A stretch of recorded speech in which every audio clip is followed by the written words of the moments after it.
Welcome back, and it's now time for our keynote address by distinguished fellow, Asia Research Institute, National University of Singapore, Professor Kishore Mahbubani, who has dedicated 5 decades of his life to public service.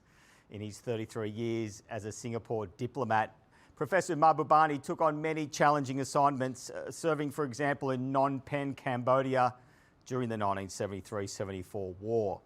He's also served as 2 stints as Singapore's ambassador to the UN. From 94 to 98, he held the position of Permanent Secretary of the Ministry of Foreign Affairs. He was conferred the Public Administration Medal Gold by the Singaporean government in 1998. Professor Mahbubani also had an equally illustrious career in academia. He was appointed the founding dean of the Lee Kuan Yew School of Public Policy in 2004. He has published 8 books, including Can Asians Think and Has China Won? He has received global recognition for his intellectual contributions, having been listed several times in the list of top global thinkers by Foreign Policy and Prospect magazines. The citation for the US Foreign Policy Association medal he received in 2004 really says it all.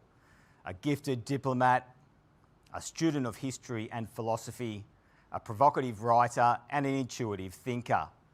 He has held positions in several globally significant committees. He was the founding chairman of the nominating committee of the Lee Kuan Yew World City Prize from 2009 to 2019. He has participated in the annual meetings of the World Economic Forum in Davos an incredible 20 times. Please welcome, in 2019, he was only the 2nd Singaporean to be elected as an honorary international member of the American Academy of Arts and Sciences, which has honoured distinguished thinkers, including of America's founding fathers, all the way back to 1780. Ladies and gentlemen, absolute honour to introduce, please welcome Professor Mahbubani. Thank you very much, Sean, for that very generous introduction. It's a great honor and pleasure to be invited to address this remarkable conference by RHT Kaba. I'm sure you've had a rich and fulfilling day talking about the challenges that are being faced in Asia. And it's clear that there are some challenges that come rushing at us, and we can't do anything about it, like COVID-19. The world is still stuck, trying to get out of it. And then you have the larger challenge of climate change, which the panel before also just discussed. You can't do anything about these forces. But there is one great disruption that is almost certainly going to come our way. And this is something that we can do. We can respond to it. And this great disruption is the biggest geopolitical contest that probably we're ever going to see in human history between the world's #1 power today, the United States, and the world's #1 emerging power, which today is China. There is no question that this contest will gain momentum over the next decade. And that's why I wrote my book, Has China Won?, to explain what are the forces driving it. And that's what I'm going to do in my remarks today, explain to you the nature of this US-China geopolitical contest. But even as I do so, I want to emphasize, especially to my fellow Asians, who, by the way, make up the majority of the world's population, that you should stop being passive. Stop being quiet. Speak out. Speak out loudly and clearly, and call upon the US and China to adopt a much wiser approach to managing this contest, because it will not just affect Americans and Chinese, it will affect the whole world, including all of Asia. Which is why we need to understand this contest, and after we do so, let's speak out. And that's the goal of my remarks today. Now, to explain the nature of this contest, I'm going to answer 5 questions. First question, what are the structural causes driving this contest? 2, what mistakes were made by US and China in this contest? But the third question, I suspect, is the one that you're all most interested in. Who will win this contest between US and China? Fourth question I'll answer is, how will other countries and regions react to this US-China contest? And finally, what can we do about it? How do we manage it? And that's when I'm going to reiterate my point again, that we should speak out in response to it, but to speak out intelligently and thoughtfully in response to it, we have to understand why it is happening. So this brings me to my first question. What are the structural causes driving this US-China geopolitical contest? And there are at least 3. The first one, by the way, this is a force that goes back thousands of years. It's one of the oldest ironclad geopolitical rules of history, which is that whenever the world's number 1 emerging power, which today is China, is about to overtake the world's number 1 power, which today is the United States, the world's number 1 power always pushes down the world's number 1 emerging power. So when the United States is now making a massive effort to stop China from becoming number 1, it is responding to a geopolitical impulse that's been around for thousands of years. And that's why you notice that even though Trump started this geopolitical contest, Trump is gone, Biden is in. Biden and Trump don't agree on anything except one thing, on China. So the geopolitical contest that Trump started, Biden is continuing. So it shows you that in geopolitics, it's not about personalities. It's about deeper structural forces that are at play. So when the United States tries very hard to stop China from becoming number 1, it's responding to that old geopolitical impulse. But there are 2 other structural forces. The first one, everyone talks about. The second one, nobody talks about because it's politically incorrect to speak about it. And that's the fear of the yellow peril in the Western imagination, a fear that's been there since the Mongols almost overtook Europe 800 years ago. Now, this is something no one in the West will ever mention to you, but it's important that we in Asia understand clearly that this is a factor at play because it explains the emotional dimensions of this US-China contest and why some of the actions that are being taken against China reflect a certain degree of irrationality, and that comes out of the yellow peril. Now, some of you may be wondering, come on, that cannot be true.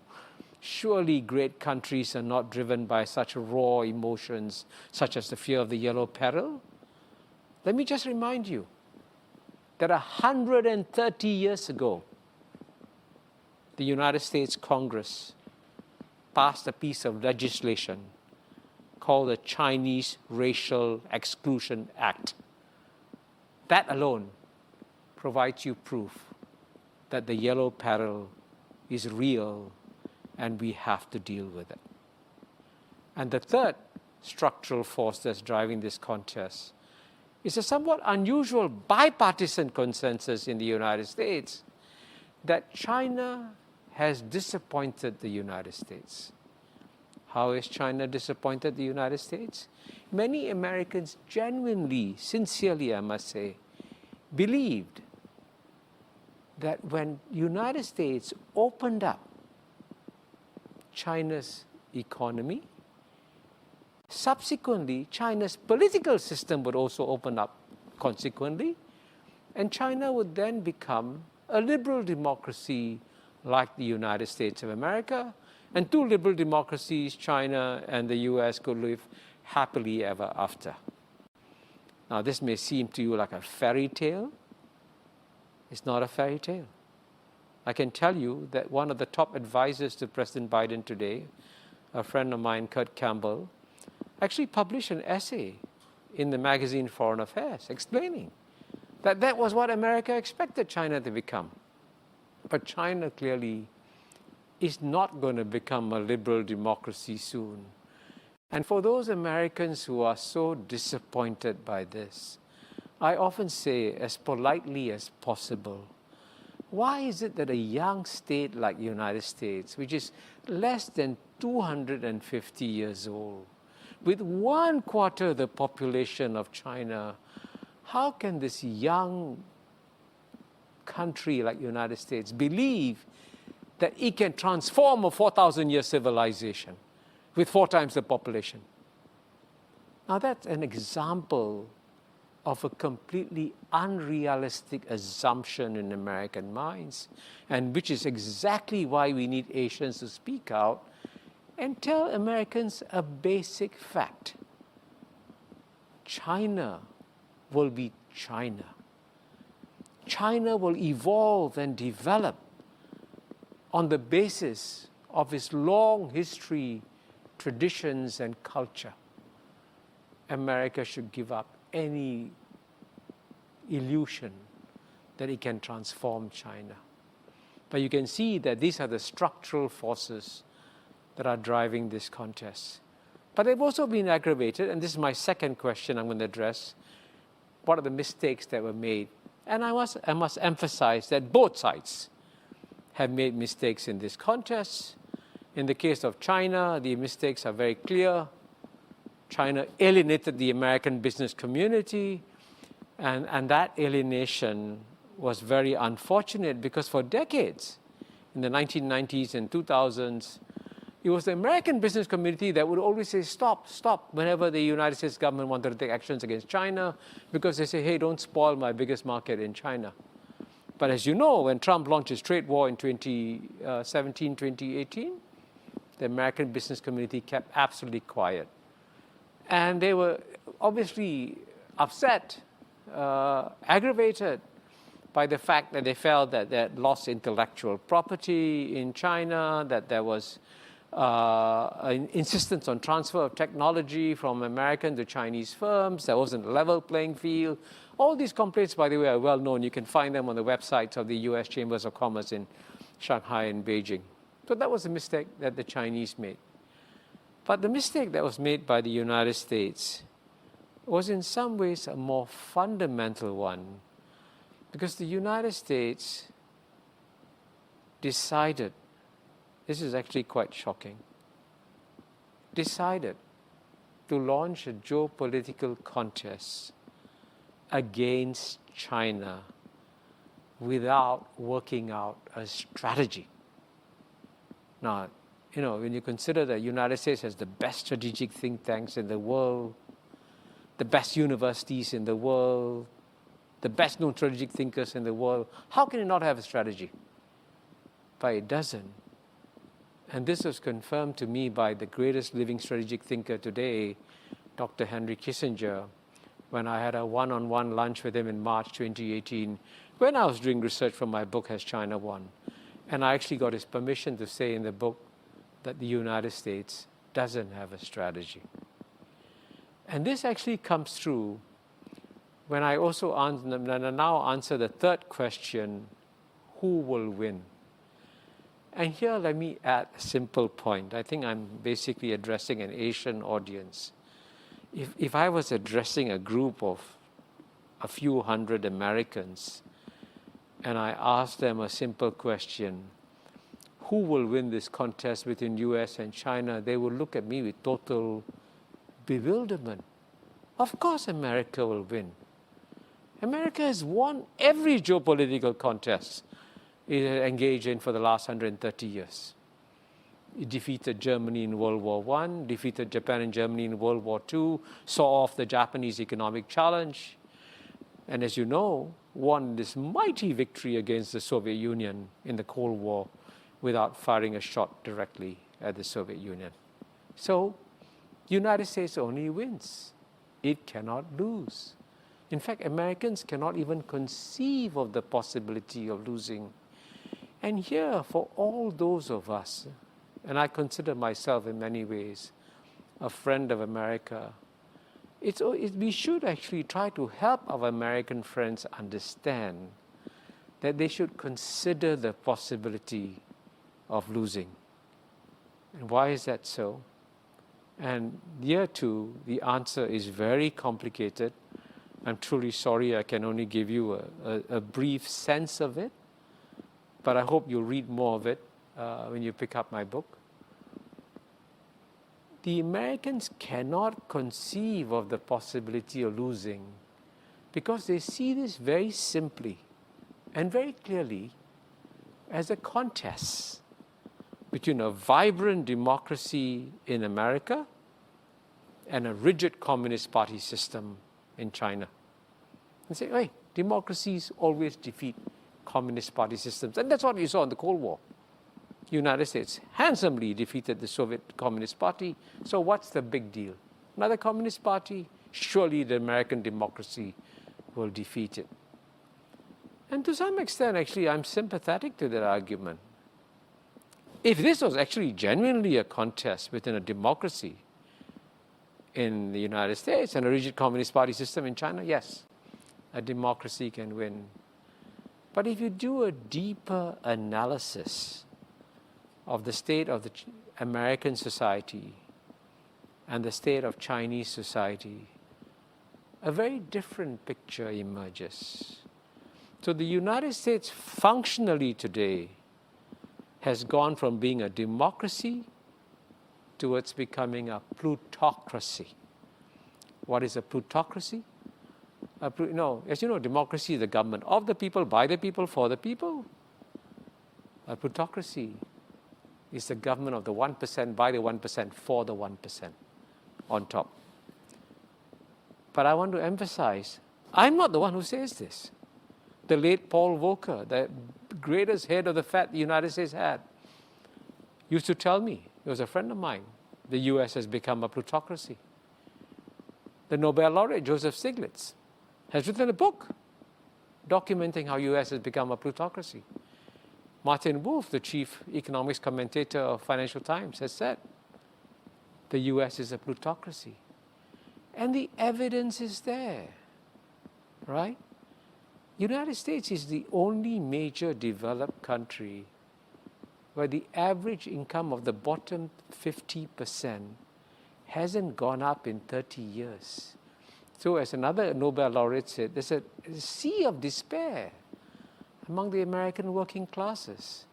And that sea of despair explains how Donald Trump was elected president in 2016.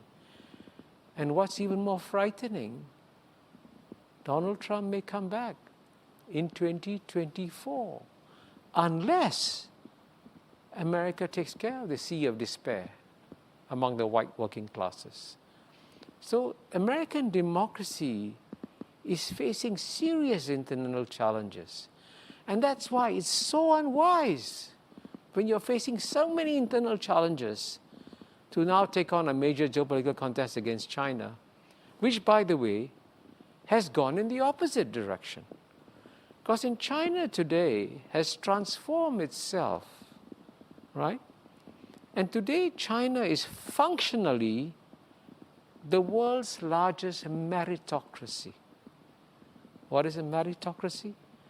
A meritocracy is a system, and I think many Singaporeans know this, where you try to pick the best and the brightest to run the society. And it shows in terms of the performance of the society. And if you had any doubts at all that China has now developed a much more high-performance government than the United States government, that proof was provided by COVID-19. What's amazing is that even though COVID-19 started in China, the number of deaths in China is only 5,000. the number of deaths in the United States is 600,000. If the United States government had performed as effectively as the Chinese government in dealing with COVID-19, the United States would have had 1,000 deaths instead of 600,000 deaths. That's what meritocracy does.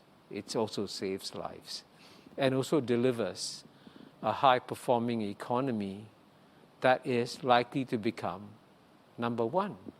So clearly, the United States is making a huge mistake in underestimating the nature of the challenge that China is posing to it.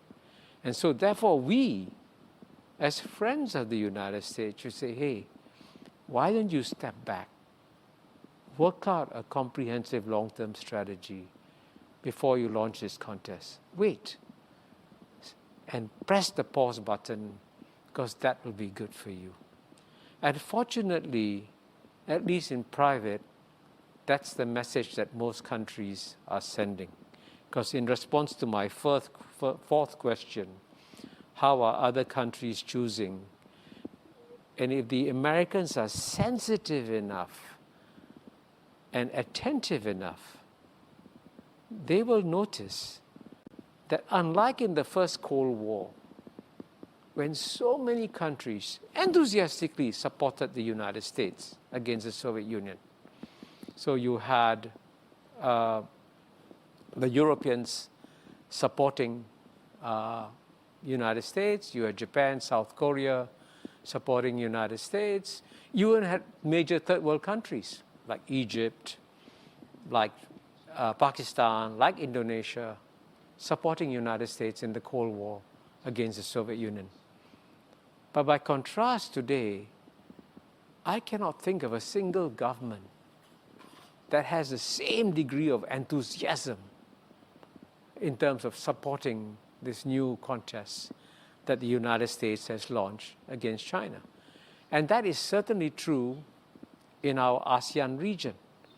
And I hope in the discussion later, I know they will be discussing more about ASEAN, but I think by and large, the 10 ASEAN countries, if they have a simple message to put across, the simple message they will put across to both US and China, especially now, is that we have more important, more pressing things to take care of. We have to get rid of COVID-19. Can you please press the pause button on this geopolitical contest and let us focus on fighting our common challenges? I think that's the message that more and more countries are sending, but we need to send them more forcefully, because the trouble with us Asians is that we are too polite and we never convey messages directly. But frankly, in the face of this contest, we should be speaking out more frankly. And all this brings me to my last point about what we should be doing, and the answer I've already given.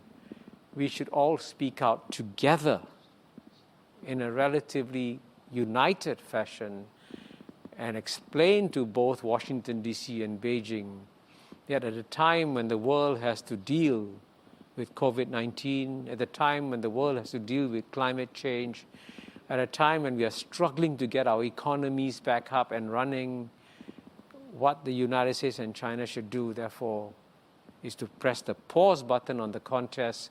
Let's focus on fighting the common challenges before we go back to the contest. Thank you very much. Ladies and gentlemen, what a great speech by the great Professor Mahbubani. We're going to take a short break and come back with a discussion Q&A with the great professor. Back in a moment.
Welcome back, and we have a Q&A discussion with Professor Mahbubani.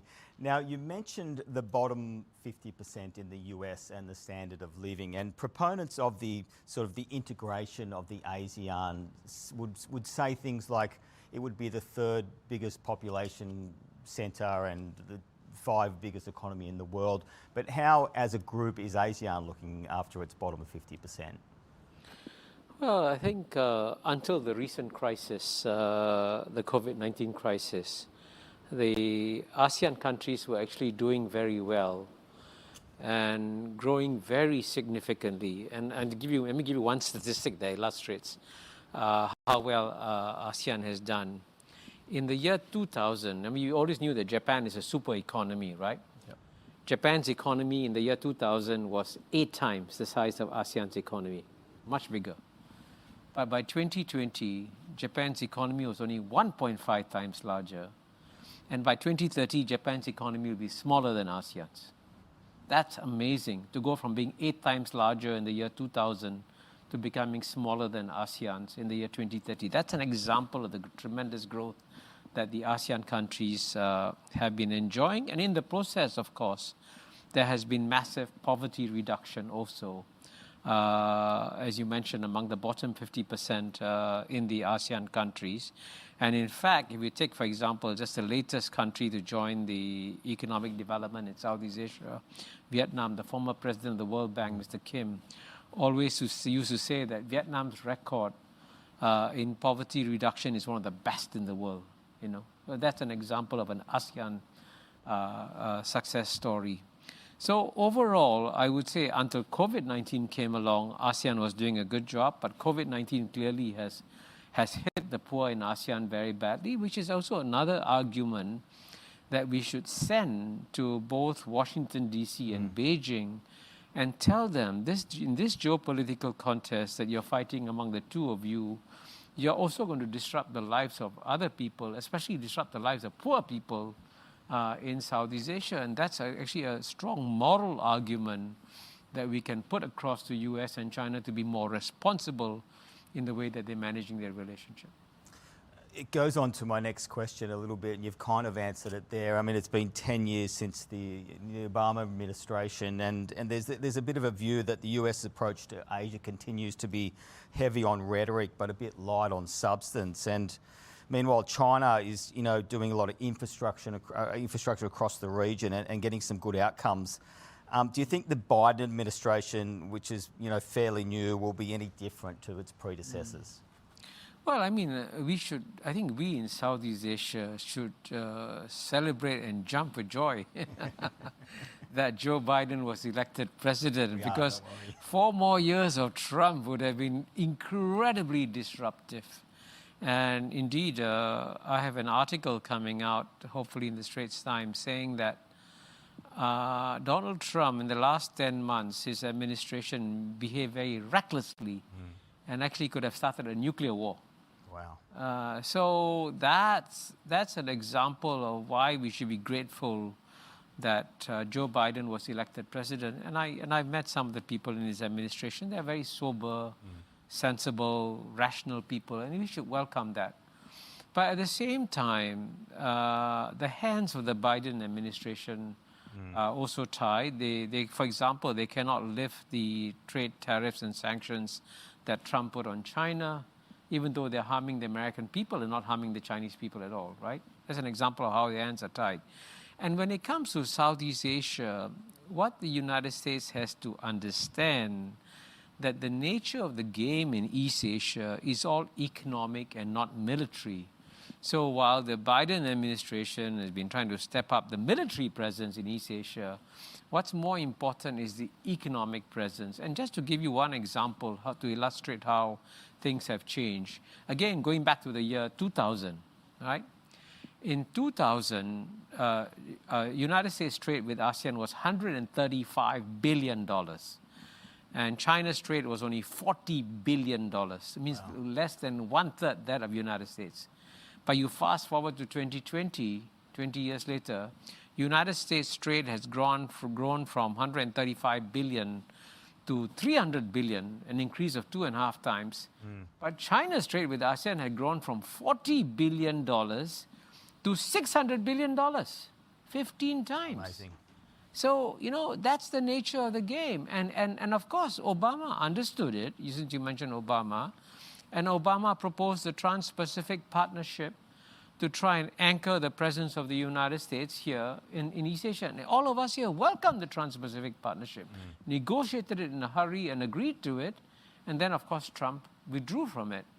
And the great tragedy here is that it was the United States that used to be the champion of free trade. But it's the United States that's walking away from free trade agreements.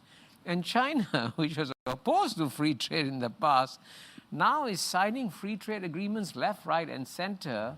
And certainly the Regional Comprehensive Economic Partnership, RCEP, is going to give a major boost to economic growth in East Asia. And yesterday, what's even more shocking is that China has put in a formal application to join the CPTPP.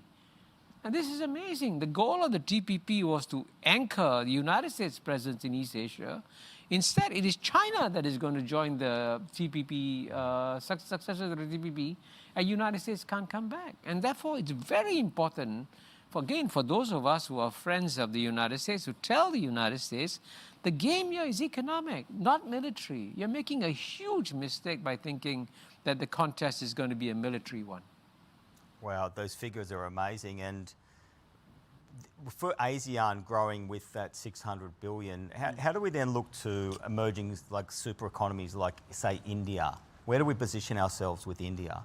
Well, I think ASEAN is very, very keen to do more with India. I mean, I genuinely, and I can tell you that the Regional Comprehensive Economic Partnership, which I think was completed in 2020, could have been completed 2-3 years earlier, but since the ASEAN countries were so keen on trying to get India into the RCEP, that we kept delaying, hoping that India would decide to join. Unfortunately, India at the last minute decided not to join.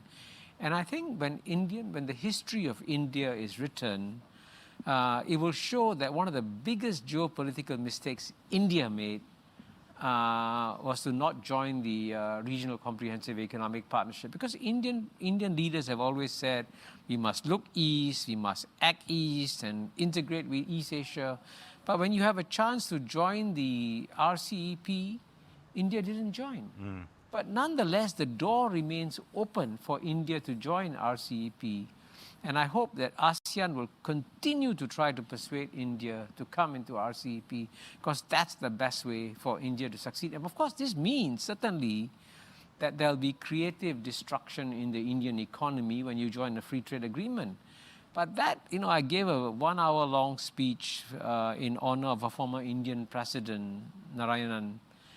And in that I said that the Indians are among the most competitive economic animals in the world. Indian businessmen succeed all around the world.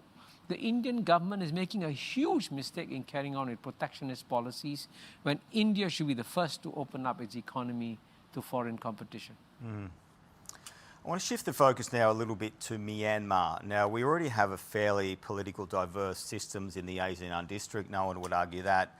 You could now argue that we have a military dictatorship amongst that. Now, as a group, should we be doing more in that region? And what are your thoughts of the Myanmar situation going forward, especially as businesses in ASEAN? Well, I can say this is a straight face. Since I wrote a book called The ASEAN Miracle, ASEAN has had lots of experience in military dictatorships. Indonesia under Suharto was a military dictatorship. Philippines under Marcos was a military dictatorship. Thailand was a military dictatorship. So now having Myanmar as a military dictatorship is not a new experience for us. But nonetheless, what happened in Myanmar was a setback for ASEAN. And it's such a pity that Aung San Suu Kyi and her political party and the military couldn't compromise and find a solution.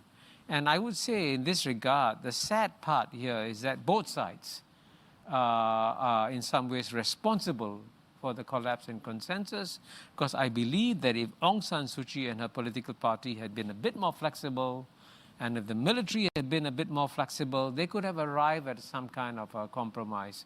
And it's good that the ASEAN countries haven't given up on Myanmar. We are not going to expel Myanmar. It's good that the ASEAN countries have appointed an envoy, special envoy, to talk to Myanmar. And then we should try to solve it the ASEAN way without lots of grandstanding, but quietly nudge both sides to come to some kind of compromise and learn to live and work with each other, because that's what you need to do in Myanmar. Do you think it's deterring global companies from coming into the region? I mean, it's a big story here in ASEAN. It's a big story regionally. Is it getting out? Is it a big story globally? Is probably what I'm trying to say. And is that affecting investment to the region? Well, I think Myanmar has always been an outlier within ASEAN. So it's had the most troubled recent history, and therefore Myanmar gets very little foreign investment from overseas. But what happens in Myanmar stays in Myanmar and doesn't affect investment in the rest of ASEAN. So one little known fact is that ASEAN actually has got more American investment than China, South Korea, India combined. Wow. Amazing. It is. And the ASEAN countries are relatively poor countries compared to the more developed countries. And so that is actually quite shocking, how much American investment there is in Southeast Asia, which is another reason why the United States should adopt a different policy towards ASEAN. Sure. And focus on the economic engagement with ASEAN. So ASEAN can help the United States in two ways. One is that many American firms don't want to place all their bets on just manufacturing in China. So they're looking what they call a China plus one strategy. Yep. So the plus one can be the ASEAN countries, can be Thailand, Malaysia, Singapore, Indonesia, and so on and so forth. And then the second way that ASEAN can help the United States is that ASEAN is now emerging as one of the new large consumer markets in the world. So for American firms looking for new export markets, they'll find that Southeast Asia is a good export market for them. And it actually was a former vice chairman of General Electric, John Rice, I think his name was, who told me that General Electric was surprised how much their products were selling, how well the products were selling in ASEAN. So ASEAN represents both a good investment destination for the United States and also a good market for the United States. We saw, floods wreak havoc in, Germany, China, and the US, and it's clear that climate change is a global affecting us all. Yet the US-China tensions threaten global progress on climate action. What could potentially be the way forward in this area? Well, as you know, the one positive development about the election of Joe Biden is that Donald Trump was a climate denier. Right? Yeah. He thought climate change was a hoax. Fortunately, Joe Biden, and especially the former Secretary of State, John Kerry, who's his chief climate negotiator, and also I think Secretary of State Tony Blinken and others, genuinely believe that the challenge from climate change is real. And therefore, under Joe Biden, we are more likely to see cooperation between the United States and the rest of the world in dealing with climate change. But at the same time, as you know, when John Kerry was recently in Beijing to try and get ready for the COPs meeting in the UK, the Chinese government made it very clear that China is not going to sort of be beaten up by the United States in this geopolitical contest and then cooperate with the United States on climate change. That's illogical. So clearly, the United States has got to therefore decide that if dealing with climate change is the number one priority in the world, and it should be the number one priority in the world, because if humanity destroys planet Earth, we don't have a planet B to go to, you know.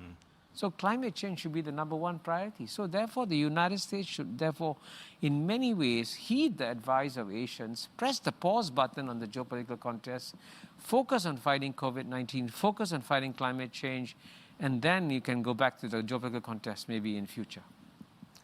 You mentioned the Trump administration, and Trump 24 seems to be getting closer and closer.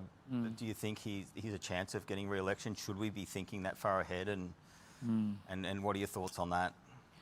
Well, what is truly shocking is that the answer to your question should be that Trump can never be elected president, because we know what a terrible president he was. I mean, before he was elected, maybe you were not sure how bad he would be. True. But we've had 4 years of Trump, and the United States suffered a lot, as you know. The standing of the United States went down dramatically because he imposed tariffs on Europeans. He asked the Japanese and Koreans to pay more for their defense. He canceled H-1B visas for India. So, and he called, the words he used for Africa, I cannot repeat in public. Sure. They're shocking words he used. So he clearly alienated the world. And it would be so unwise for Americans to re-elect Trump. But I would tell you that if in 2024 the contest is between Donald Trump again, and he's likely to be the Republican candidate, I must emphasize this, and if he runs against the Vice President Kamala Harris, if Joe Biden decides to make it a one-term presidency, then the likelihood of Trump winning is very